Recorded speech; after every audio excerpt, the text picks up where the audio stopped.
आपका स्वागत है नई क्लास 3। क्लास 1 और क्लास 2 में हमने चर्चा की कि आपको कौन कौन से टॉपिक कवर करने हैं और कौन कौन से चैप्टर्स को कैसे कैसे सीक्वेंस में आप पढ़ना चाहें, या कौन से ऐसे महत्वपूर्ण चैप्टर्स हैं जो आपके एग्जाम के लिए कंसीडर हैं।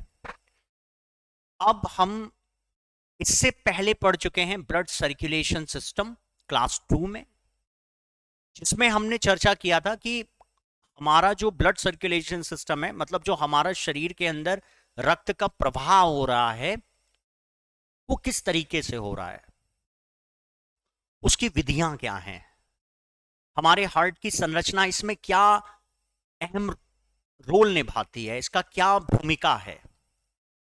अब हम चर्चा करने वाले हैं ह्यूमन ब्लड की, और ये है हमारा क्लास 3।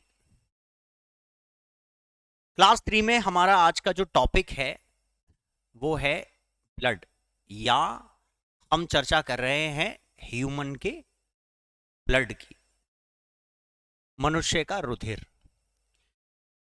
इसमें दो चीजों पर बात होंगी, एक तो ह्यूमन ब्लड पर और दूसरा उसके ग्रुप पर, ब्लड के ग्रुप पर।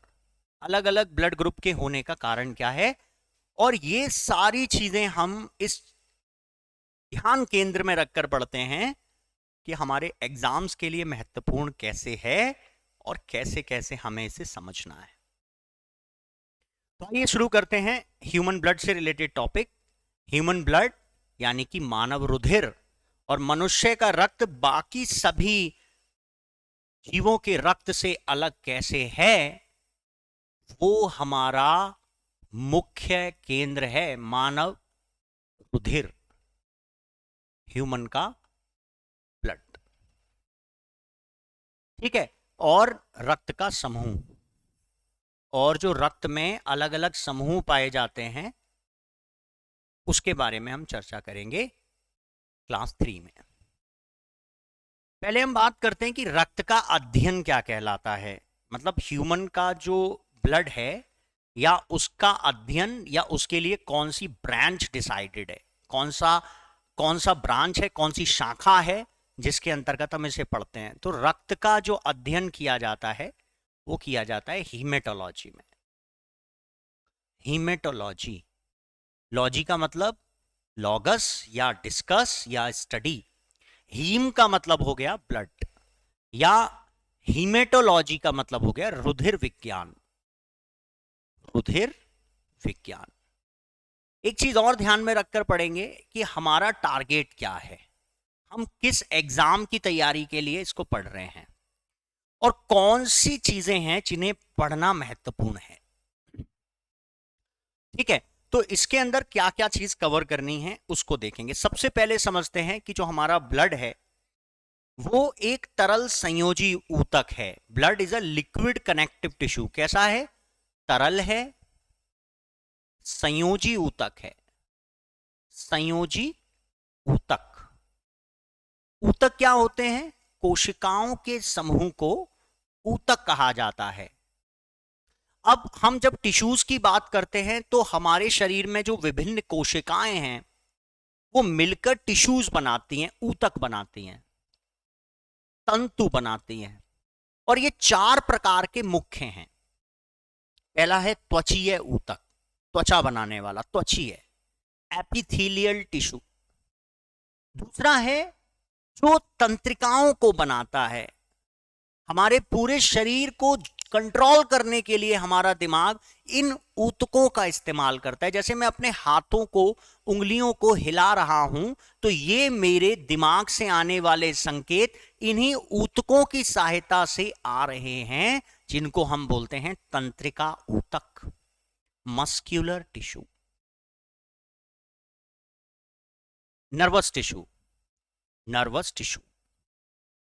तीसरे टाइप के हैं मस्क्यूलर टिश्यू, जो मांसपेशियां बनाते हैं, जिन्हें बोलते हैं मांसल ऊतक। पहला कौन सा हुआ? एपिथेलियल, त्वचीय ऊतक।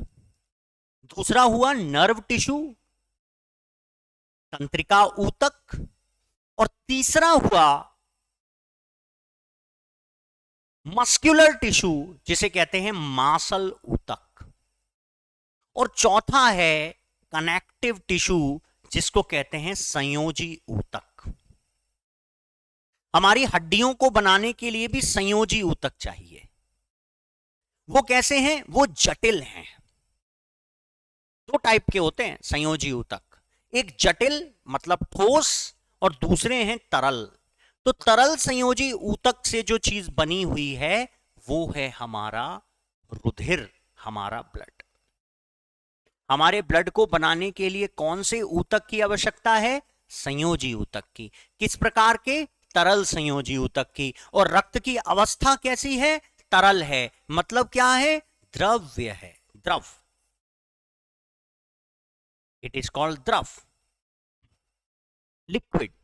तो ब्लड क्या है? लिक्विड है ना। अगर आपसे कभी रेलवे में देखो एक प्रश्न आया, रक्त की अवस्था क्या है, तो answer is liquid. Blood is in liquid state. रक्त तरल अवस्था में होता है। रक्त तरल अवस्था में होता है। कई लोग उसमें प्लाज्मा टिक करके चले आएंगे। प्लाज्मा पदार्थ की चौथी अवस्था तो है, लेकिन रक्त प्लाज्मा नहीं है। रक्त प्लाज्मा नहीं, वो अलग चीज है, उसके बारे में चर्चा करेंगे। पहले यहां समझते हैं कि रक्त एक तरल संयोजी ऊतक है। रक्त क्या है? तरल संयोजी ऊतक।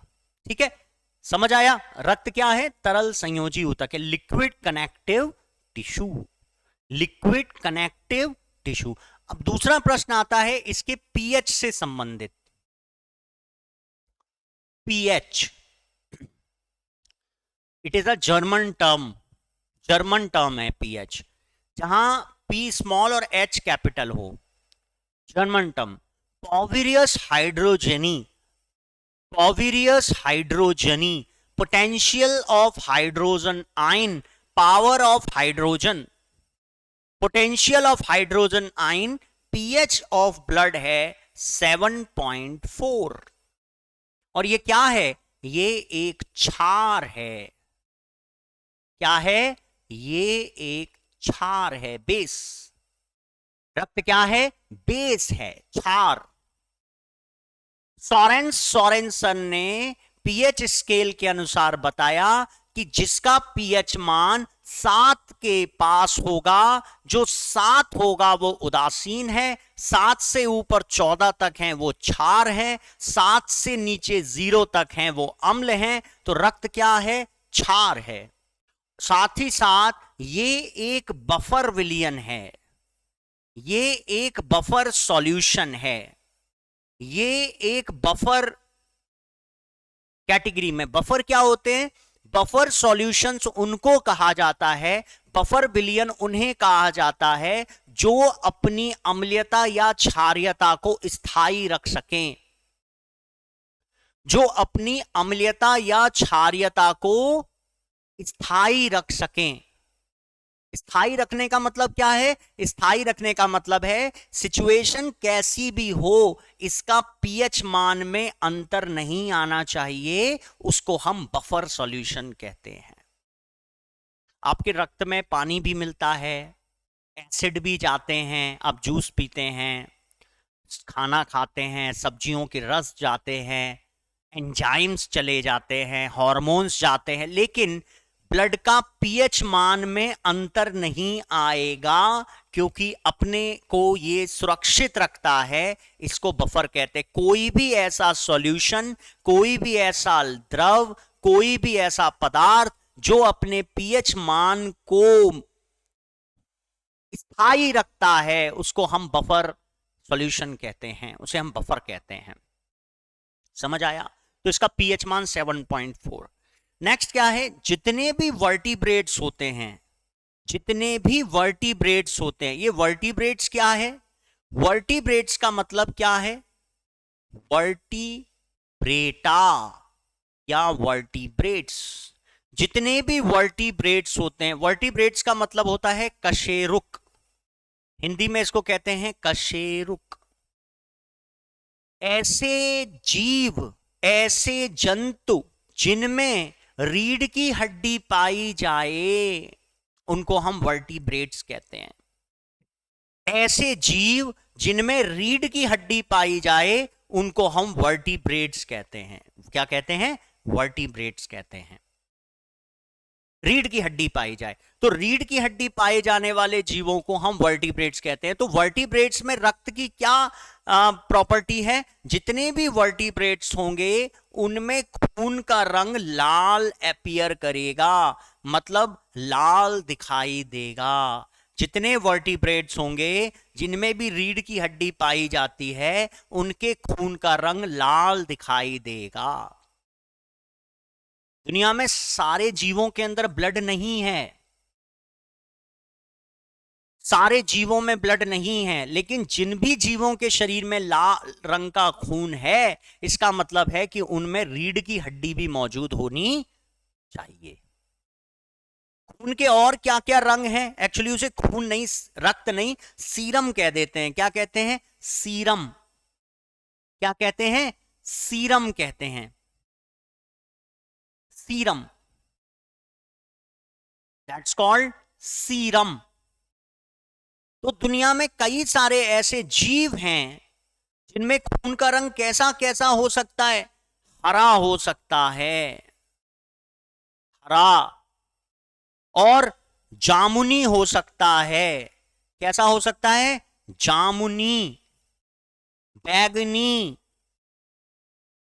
यस, गुलाबी, ऐसे भी ब्लड हो सकते हैं। लेकिन हम बात किसकी कर रहे हैं? हम बात कर रहे हैं ह्यूमंस के ब्लड की, हम बात कर रहे हैं मनुष्य के ब्लड की। तो मनुष्य के शरीर में जो रक्त पाया जाता है, मनुष्य के शरीर में जो रक्त पाया जाता है वो लाल रंग का है, और ये एक प्रॉपर्टी है वर्टिब्रेट्स की।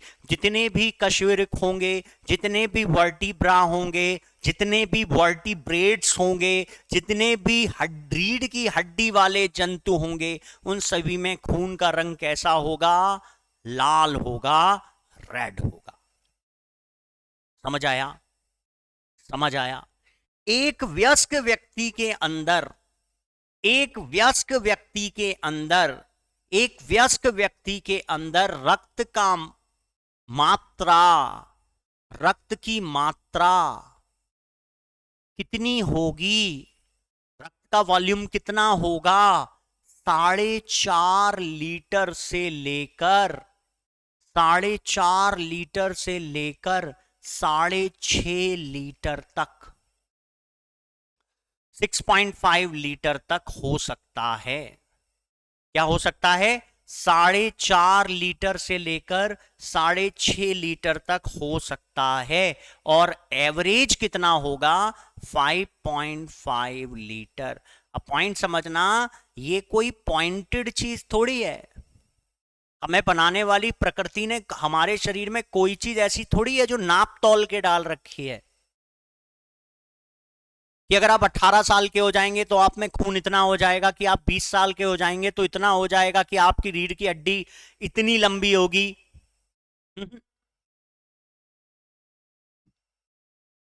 समझ आया? हमने क्या बोला कि 4.5 लीटर से 6.5 लीटर की मात्रा है। एवरेज कितना है? एवरेज किसमें? एक वयस्क में, अडल्ट में। अडल्ट का एवरेज है ये, यानी कि किसी महिला या पुरुष जिसको हम अडल्ट कह सकते हैं, उनमें रक्त का मात्रा, रक्त का औसत मात्रा है 5.5 लीटर। किसी में कम, किसी में ज्यादा हो सकता है। जब हम किसी एक व्यक्ति के रक्त को उसके शरीर से किसी और को देना चाहें तो इसको कहा जाता है ट्रांसफ्यूजन। क्या कहा जाता है? ट्रांसफ्यूजन, रक्तदान। जब एक व्यक्ति का ब्लड किसी दूसरे व्यक्ति को दिया जाए, एक व्यक्ति से लेकर किसी दूसरे व्यक्ति को दिया जाए, जिसको हम कहते हैं रक्तदान, रक्तदान, ट्रांसफ्यूजन। किसी की किडनी किसी में डाली जाए, ट्रांसप्लांट, ट्रांसप्लांटेशन। और वहीं पे अगर ब्लड दिया जाए तो ट्रांसफ्यूजन। समझ आया? ट्रांसफ्यूजन, ट्रांसफ्यूज किया जा रहा है, दैट्स कॉल्ड ट्रांसफ्यूजन। समझ आया? तो यहां पर हमने क्या बोला, एक व्यक्ति से दूसरे व्यक्ति को जब ब्लड लिया जाता है तो उसको यूनिट में लिया जाता है। किस में लेते हैं? यूनिट में। यूनिट, इकाई।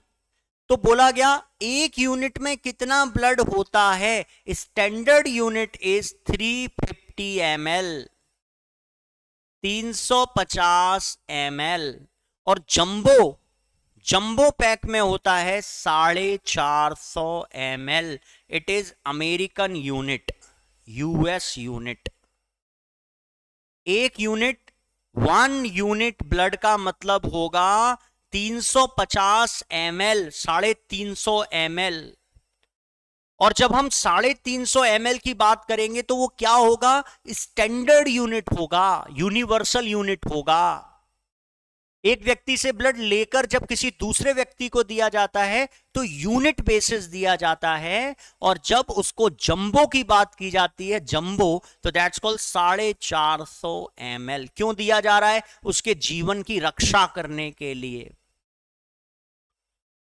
किसी रिसर्चर ने यह बताया कि एक व्यक्ति से दूसरे व्यक्ति को जब ब्लड दिया जाएगा, जब दिया जा सकता है जब उस व्यक्ति को, जिसको रक्त की जरूरत है, इसका मतलब किसी कारण से उसके शरीर में रक्त की धाराओं में, उसके शरीर के अंदर, उसकी नसों के अंदर, उसकी बॉडी के अंदर रक्त की कमी हो गई है, तो किसी दूसरे व्यक्ति का ब्लड देकर उसके जीवन रक्षा की जा सकती है।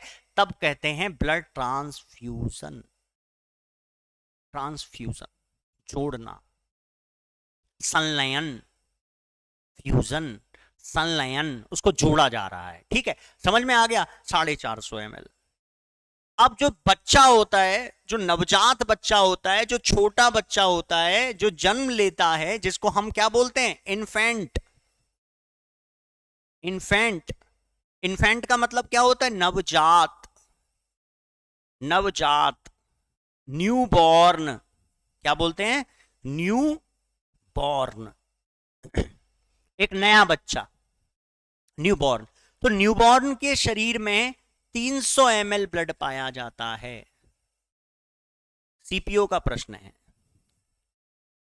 एक नवजात के शरीर में रक्त की मात्रा कितनी होगी? एवरेज होगा 300 ml, एवरेज। समझ आया? 300 ml, 300 ml उसमें रक्त की मात्रा होगी। किसमें? न्यूबॉर्न में, एक नवजात बच्चे में। अब अगला पॉइंट आता है कि ब्लड जो होता है, देखो कई बार स्टूडेंट मेरे से सवाल करता है, अपने टीचर से सवाल करता है, और टीचर्स उसको बताता है, समझाता है, लेकिन कई बार होता है दिमाग से वो भी निकल जाता है। रक्त कोई एक चीज नहीं है। Blood is not actually a single unit, blood is not actually a single thing. Blood दो चीजों से मुख्यतः बना हुआ है। ब्लड दो चीजों से मिलकर बना हुआ है। कौन कौन सी चीजें हैं? नंबर 1 इज प्लाज्मा, जिसको हिंदी में कहा जाता है प्लाविका। और दूसरी चीज है जिसे कहा जाता है सेल। सेल का मतलब होगा कोशिका, यानी कि कणिकाएं, या इसको हम बोलते हैं रुधिराणु। क्या बोलते हैं? रुधिराणु। रुधिराणु, रुधिराणु का मतलब क्या है? What is the means about रुधिराणु? रुधिर के अणु, molecules of blood, molecules of blood. तो हमने क्या बोला? The one is a plasma, second is cell. तो कभी कभी स्टूडेंट क्या पूछता है? स्टूडेंट ये पूछता है कि सर हमारे शरीर में ब्लड कहां बनता है? तो एक्चुअली ब्लड कोई एक चीज नहीं होती, ब्लड कोई एक चीज नहीं होती,